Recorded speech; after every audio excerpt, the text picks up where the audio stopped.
It's the NFL Week 1 review plus a Bears-Vikings Monday night preview. Welcome to the Schatz and Tanier NFL podcast for Monday, September 8th, 2025. Here we are. This is our first Monday episode of the new 2025 season. We've got a Week 1 to review. And what a Week 1 it was. There were some pretty remarkable games. Also, there were a bunch of games played at 1 p.m., but some of them were remarkable. They were fun. A lot of those games were fun. Yeah, right. Not the one I was at. That wasn't that fun. that was you went to Raiders Patriots. That will be our last mention of the Raiders and the Patriots for the show. Geno Smith looked good. Let's talk about the Bills and Ravens last night. That was incredible. What the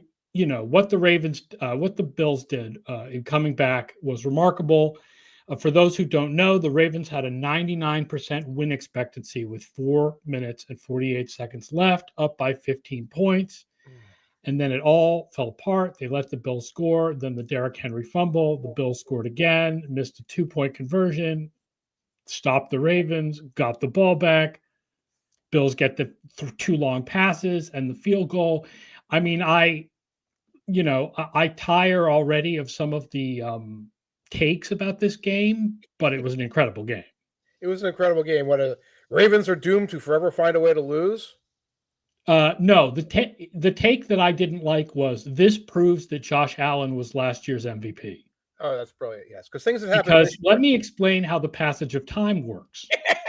Yeah, I don't know if you know this, but those of us who vote for MVP, we are not sent a tesseract, which we can use to bend space and time to see what will happen in the first game of the 2025 season. So when we vote, we have to do it based on the 2024 season. Yes. I also pointed out, by the way, that if that game proved Josh Allen is the MVP for 2024, how far back are we going? Does it also prove that Josh Allen was the MVP in 2023, which means I'm the smartest person in football? Maybe in 2019 as well. Yeah, I did see a couple people who were blaming Lamar Jackson for that loss, which is just crazy. Of all the things you blame, we'll talk about some of the coaching decisions. The Henry fumble was huge. Problems with the defense. Obviously, both defenses. It was very difficult to tell how much was a problem with the defense and how much was these two quarterbacks are aliens. Right. These two, and these are the two best teams in the NFL going at each other and attacking each other's weaknesses. I was looking for the person who, after the fumble, was like, I don't know why you give the ball to Derrick Henry in that situation. I was looking for that person, the ultimate no. I'll say I don't give the ball to Henry there. I bring Ali in to take that hit or whatever. He ran for 175 yards. You're trying to run out the clock. He's a Hall of Famer. Yeah, let's take the ball out of his hands. That's the problem with this, though. It's like if you play the blame game, if you do this under the blame game situation, you either say, well, Derrick Henry fumbled, or you're left grasping at, well, it's Lamar, or it's the play calling, or it's some other goofy thing. The decision that a lot of us were talking about was the Ravens had 4th and 2 on their own 39. This is after the short pass that Jackson hit Hopkins for 6 yards. Okay. Should they have gone for it to ice the game? And the ESPN model says yes. It has go as an 81% chance of winning, and it has punt as a 73% chance of winning. I don't like that. I don't like doing that. Like, and we fail. As 4th and 2, give them the ball back in field goal range, but they probably hit the field goal very quickly, and you get the ball back with a minute left to try to come back. Not necessarily. I mean, they were milking the clock. They were kneeling and stuff like that at the end to make sure there was 0 time left on the clock. I will also point out, by the way, there were 2 4th downs earlier in the game where the ESPN model said the Bills should go for it, and they kicked. I saw one instead. So, just because, that one was obviously in a very high profile situation, but there were also situations where the Bills also should have gone for it according to models. I'm also going to point out, because this is the DVOA show and I'm the DVOA guy, the Ravens had a much higher DVOA in this game. The Ravens had 8.5 yards per play compared to just 7.0 for the Bills. Mm-hmm. So as far as what is sustainable for future performance, DVOA suggests that the Ravens look better for the future The problem is the Bills now have the tiebreaker, and that's Right. very important. And a schedule that looks like it's just going to rise up to meet them. What was post-game win expectancy on this? Unbelievable. 94% Ravens. Not surprising what we saw. Until those last couple minutes, we were all like, my God, look at the Ravens. How did you ever let them put Derrick Henry and Lamar Jackson together? This is incredible. Look at what they're doing. Mm-hmm. Like, they looked like, oh my God, the dominant team. I tweeted something about, I hope I don't have to keep apologizing for having the Ravens high in DVOA. Like, they looked amazing. Right. And then it all just went kaput in the last few minutes, which again, just because DVOA says the Ravens were the more sustainable success doesn't mean that I'm trying to take away from what the Bills did. What the Bills did and what Josh Allen did was remarkable. And just because I don't think it was Lamar Jackson's fault that they lost doesn't mean that Josh Allen wasn't amazing in the victory, because he was. You got to make this more confrontational if you want it to really sell on the internet. I know. If I want to climb up the podcast charts, don't forget you can make comments and ask questions if you're watching us live, which we do 11 a.m. Eastern Time. RP8 says, I still don't get how the Bills defense couldn't stop Henry and Lamar all game, but suddenly could in the final minutes of the game. I think part of that is what they're going to do. Right. When you know exactly what they're going to do, it's the end of the game, they're running. First and second down, they're running. Right. Third down, you probably pass, and they managed to keep it to a short pass. I would have run maybe longer routes or whatever, or had Jackson run with the ball. But it's not like the Ravens, by throwing that pass, stopped the clock. No. So, and that was a play with a chance to get a first down if Nuke turns upfield. It was funny because Jackson went over and communicated exactly what he wanted to Hopkins. Apparently, he wanted to run 2 yards short of the sticks, which I guess the idea is then you'll be able to knife for it, but it didn't work out that way. The play at the in that final drive that had me scratching my head was the Zay Flowers end around. Yeah. Where it's he didn't look like he had any business wanting to do it. He didn't even do a thing where he wiggled around a little bit before sliding. The play didn't take him additional time off the clock. If you window dress that with Jackson running the other direction or something, maybe I see the logic to it. But again, you're nitpicking at this point. You should be in a position where you can punt or go for it on 4th and 2, 4th and 1, whatever, ice the game, and they fail to execute. Sean Ryder says, as a Bills fan who watched the Jets-Steelers game, which we'll be talking about in a second, should the Bills worry about the Jets' rushing attack in the coming matchup? And I will say that it's hard to know how much to take away about these defenses. I mean, the Bills, you really saw the problems with the safeties. But the Ravens, their defense is good. Maybe you saw a little bit of the lack of edge rush that they have, but I think most of it was just these quarterbacks being amazing. I don't know. I mean, do you think the Bills' run defense is a problem all season long? I think I wrote it. You worry about it on December 28th against the Eagles. Other than that, maybe you worry about it in terms of the spread. I was just checking. The Bills are 7-point favorites in the Meadowlands next week. If it was 8.5 or 9, and I was hoping for 8.5 and 9, I might take the Jets because the Jets won the 2 of the last 3 games and covered against the Bills in the Meadowlands. But outright keeping it close, that's one thing. You don't worry about Justin Fields as if he's Lamar Jackson, and you don't worry about a good running game as if it's Derrick Henry. These still feel like the 2 best teams in the league. Yes. They were the 2 best teams in the league in our projections. With the Chiefs losing on Friday night, this feels like these are still the 2 best teams in the league, that there's a good chance we're going to see a rematch of this in the playoffs. And the Ravens obviously are, you got to get back up off the mat and you got to go back out again next week. But how often have the Ravens had to do that? I saw some stat where the last 3 years, they've lost something like 8 different games where they had a 90% win probability. Right. Nina Kimes even said at one point you start to ask whether it's Jim Harbaugh, because I don't think it's Lamar Jackson, because certainly Lamar Jackson was awesome last night, but you start to wonder, is there a coaching issue with the close losses and the weird losses? It's hard to say because when you look at the guys who failed, it's Derrick Henry, it's Mark Andrews. Sometimes it was Lamar. These are their best players. Sometimes it's a matter, and I said this on a radio show earlier, they have a 99% win probability a lot. They roll that die a lot because they're beating a lot of opponents a lot of the year for the last couple of years. Yeah, and a lot of that 95% win probability, they win. And they win, yes. Often they win, and that's the end, and you don't see it. And then when they get the crit miss, then we see it, and they've been rolling that D20 a little more than some of these other teams. So, again, the blame game is ridiculous. I'm not crazy. They would have beaten any other team besides each other by over a touchdown based on what we saw in week 1. They would have beaten the Chiefs by 2 touchdowns the way they played, the way the Chiefs played. Either Iridium says, is it sort of a Billy Bean issue where it's good teams, but the breaks just haven't gone their way? Well, that's what's hard, and even harder about football, but it's hard about playoff baseball too. With the small sample size, it's hard to tell what is real and what is just the breaks haven't gone your way.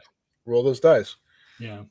All right, let's talk about some other teams. We're going to go through teams we thought were better than expected and worse than expected. Let's start with better than expected. Mike, what is your team that you came away from this weekend, they were better than you expected? The Steelers, specifically their offense with Aaron Rodgers. Aaron Rodgers was not as toasted as I thought he was. He's still like toasted to a medium brown, but not to a burnt black just yet. Had the 4 touchdown game, was able to distribute the ball. Here's what I found interesting. They took DK Metcalf and they lowered his uniform number from 14 to 6, and now he can move laterally. He shed 8 digits off of his uniform, and suddenly he's nifty shifty. So there were several plays where instead, I thought I was going to see Rodgers launch the Metcalf, try to jump ball. He's catching the ball in space and making moves on people. I was like, who is that? Who is that guy? Because Kenneth Gainwell's wearing number 14. Did they have Gardner specifically on him? For part of the game, they did. Yeah. And it wasn't like Metcalf ran away with things, but I think Gardner was surprised too. Like, oh, he's going to catch a short pass in front of me. I'll just tackle him. Like, whoa, no, surprise, there he goes. You had that. Steelers were porous on run defense. Again, we were talking about the Jets earlier. The Jets' offense was very good, although they failed in several third and short situations. This is another one where DVOA likes the other team. The Jets had the higher DVOA and an 83% post-game win expectancy, but the Steelers had a 60-yard field goal. 60-yard field goal and a touchdown off of a kickoff return fumble. So it wasn't like the Steelers were marching down the field consistently. They got the points on that. They had a 60-yarder. They had a 56-yarder. So I'm not surprised by that. Jets interior offensive line, J.P. Acosta is posting about it right now. Had a very, very strong game. That looks like something that they're going to be able to rely on throughout the year. Even without Vera Tucker, which is interesting. That's right. Tucker wasn't there, but Makumba, the rookie, and one of the other guys were playing lights out against good interior linemen for the Steelers. But probably going to be another one of those years for the Steelers where the quarterback's out there. They're going to go 9-8. Yeah, and that's better than I expected. What do you have? My team that was better than I expected, to going all the way back to last Thursday, was the Dallas Cowboys. Okay. Despite the loss, and yes, there was no Jalen Carter because of the spitting incident, but the Cowboys looked better than I expected on both sides of the ball. In particular, I think the offense. The Eagles only had a 55% post-game win expectancy. Again, Jalen Carter, obviously, that's a big loss. And it's not just that you lost Jalen Carter, it's that you had no way to prepare for losing Jalen Carter. Right. But the Cowboys were 4th in offensive DVOA in week 1. Wow. And the biggest difference in this game was special teams. The Eagles got a lot of field position with good kickoffs and punts. So the Cowboys, right, the Eagles' second cornerback is going to be a problem. Yes. And especially against a team with 2 good wide receivers. And hey, guess what Dallas now is? A team with 2 good wide receivers. Right. The Eagles are pounding the pavement. They're looking for Mike Hilton. See if he's available. I guess with the idea that you move Cooper DeJean to the 2 and he plays outside more. They don't want to do that, but it's like that might be the best solution at this point. It can't be a Doré. Jacorian Bennett, when he was out there, he was keeping things in front of him. And it's like, how about we have the guy who can keep plays in front of him and tackle, even if he's allowing dink, dink, dink, dink, dink, because then you can win with pass rush, as opposed to a Doré who's been a runaround guy for the last 6 years of his career. But Cowboys, I mean, it was like 2 different Cowboys teams, because it's like once they had that adrenaline rush of Carter's out of the game, they look like they're ready to breathe fire. No one can cover Lamb on that side of the field. Up until the rain delay. When they came back from the rain delay, they looked like the same old Cowboys. And yeah, part of that was Lamb dropping passes, but they didn't have any other answers offensively either. Yeah, Prescott looked really good, and Lamb dropped a couple of pretty darn good passes. Right. The 4th and 3 was going to be this diving highlight, but the one before that, No, the one before that was just which right bounces up in the air, which that was a big drop by Lamb. Red Matt says, I thought it was interesting that Howie Roseman immediately went out and signed Zadarius Smith after the game. I think Zadarius Smith still has stuff left in the tank. I actually changed the Philadelphia defensive projection because of Zadarius Smith, like the part that goes into Dave, right? Because Zadarius Smith is a real pass rusher, so that's a good addition. Don't listen, Lions fans. Don't listen. We should put a little warning on there. Like, we're going to talk about Zadarius Smith being out there and available to help your pass rush. Zadarius will help in that rotation. I don't think he was fully happy with the rotation. You saw a lot of plays where Dak escaped, like really escaped, was like wiggling away from, I think, Jalix Hunt, I think Nolan Smith at one point there. So that's something that the Eagles could clean up. But Smith will give them probably 20, 25 snaps a game. That'll help. Yeah. Michael Allen Brewer says, I wonder if maybe Brian Schottenheimer actually was what the Cowboys needed, a coach who's been around professionals all his life and could calm the circus down a bit. They lost. They lost. Yeah, I don't know quite how calm the circus is. Let's see how they do after 3 or 4 weeks before we see if the circus is fully calm. Right. They lost a winnable game where the opponent was self-sabotaging, giving up dumb penalties, couldn't cover one of their guys. So let's not give a freaking bouquet. What team did you come away from week 1 going, oh, that was a lot worse than I expected? I'm going with the easy one, which is the Detroit Lions. This looks like a real problem. Yeah, their interior offensive line was an issue. The whole, Kenny Clark is going to make it easy. Losing Kenny Clark will make it easier to run on the Packers thing did not happen. They could not run at all.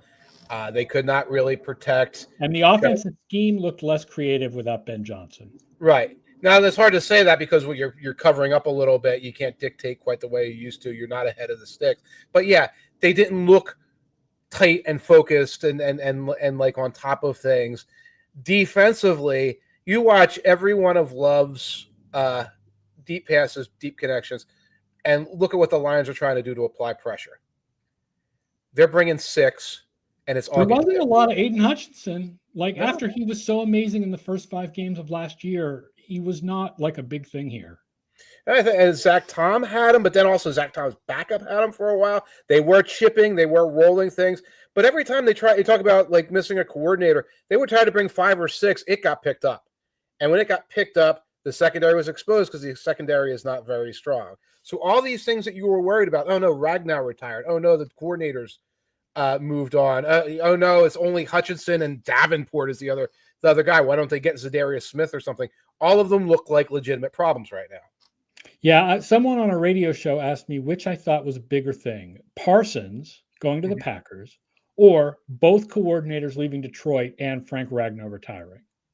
Okay, well, and I said, honestly, all of those things together are actually probably a bigger deal than Parsons. I'll take that stack.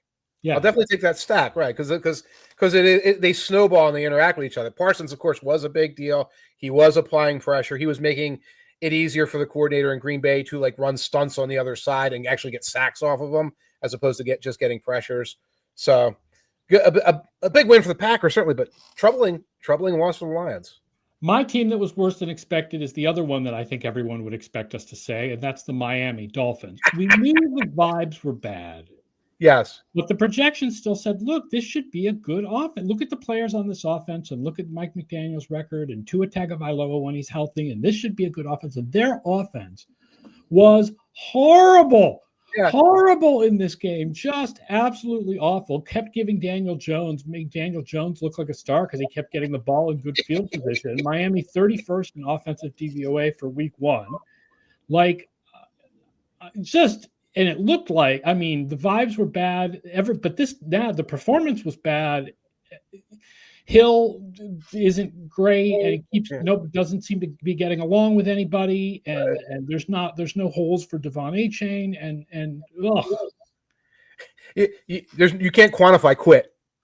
Quit is unquantifiable. They're playing the Patriots next week. What happens if they lose to the Patriots at home?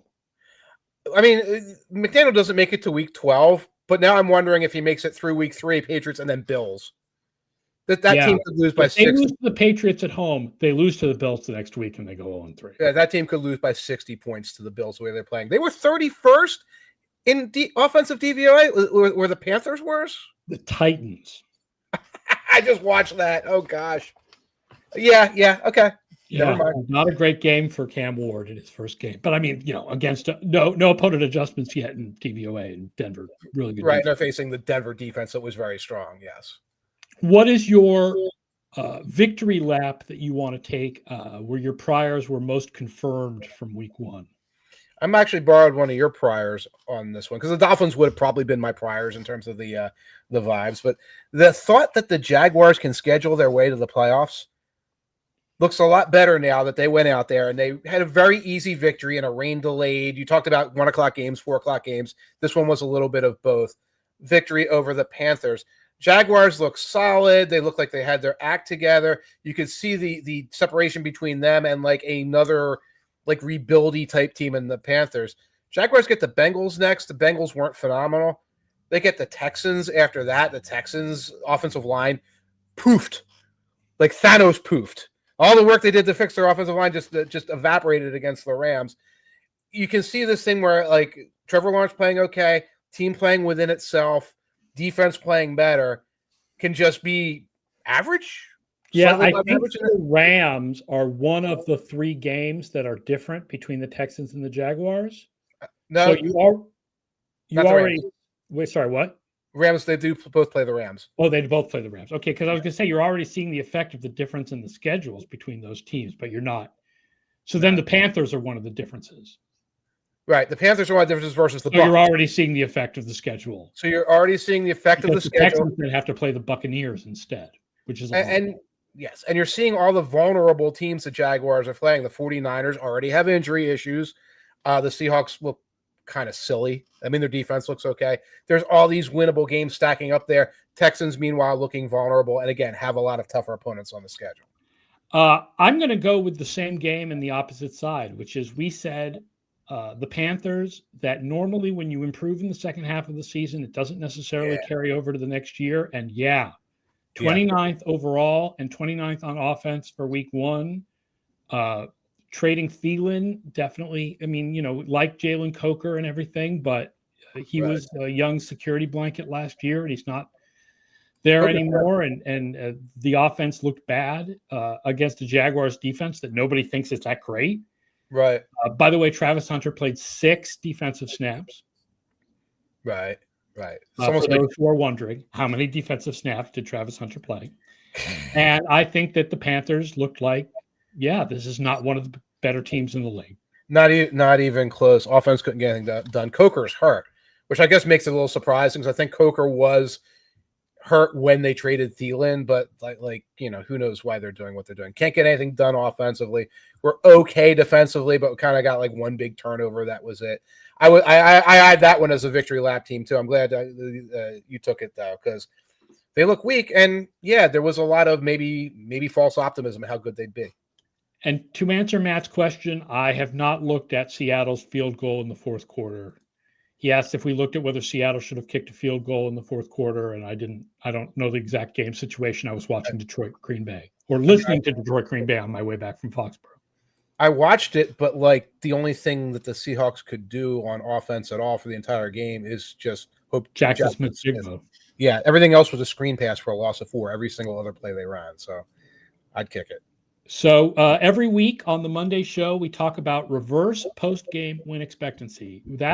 So post-game win expectancy, for those who are new, is a formula that takes the stats of a game, not just DVOA, but how many plays you run, because normally running more plays is good, and how many penalties you have, because having more penalties is bad. And it puts all these things together and says, how often, given these stats, would we have expected each team to win? Okay. And there were actually 4 games this week with reverse post-game win expectancy. We talked about 2 of them already. The Bills were only at 5.5% to beat the Ravens. Remarkable. The Steelers at 16.7% to beat the Jets. Okay. You alluded to this. The Bengals at 39% to beat the Browns. That game was really close. Yes, it wasn't just close on the scoreboard. It was close. Now, I didn't really study this one in any kind of depth, but it was tight throughout the game. Yeah, so maybe it's whether the Bengals played their starters in the preseason didn't matter because they still were bad in week 1. They just didn't lose, but they were still, I mean, you're supposed to beat the Browns by more than that. Right. I think you got the Browns secondary was able to like contain Chase and Higgins to the degree that it kind of like limited what the Bengals could do offensively. That was part of it. I know that there was a lot of penalties. I heard like there was like the Flacco penalty bomb was in play as one of the top like pass interference was the there were 9. Cleveland had 9 and Cincinnati had 8. Okay. The had 16 penalties this week, including declined and offsetting, and so did the Titans. The Titans game, oh my gosh, it was just so much messiness. So at both sides of the ball, that was a tough watch. The other one with reverse post-game win expectancy, Buccaneers, 46% against the Falcons with the missed Younghoe Koo field goal that would have tied it at the end. Right. Buccaneers did not play well throughout that game, but the Falcons falconed. Michael Allen Brewer says the Falcons felt exactly as one would expect. Penix was better than I was expecting, and the defense was worse. Penix was really good in the opening drive. He was really good on the final drive. He was okay on the 84-play drive with the 30 penalties in it. In between, it was kind of but it certainly wasn't a bad performance. But again, they didn't get any pass rush. I didn't see very much of Pierce.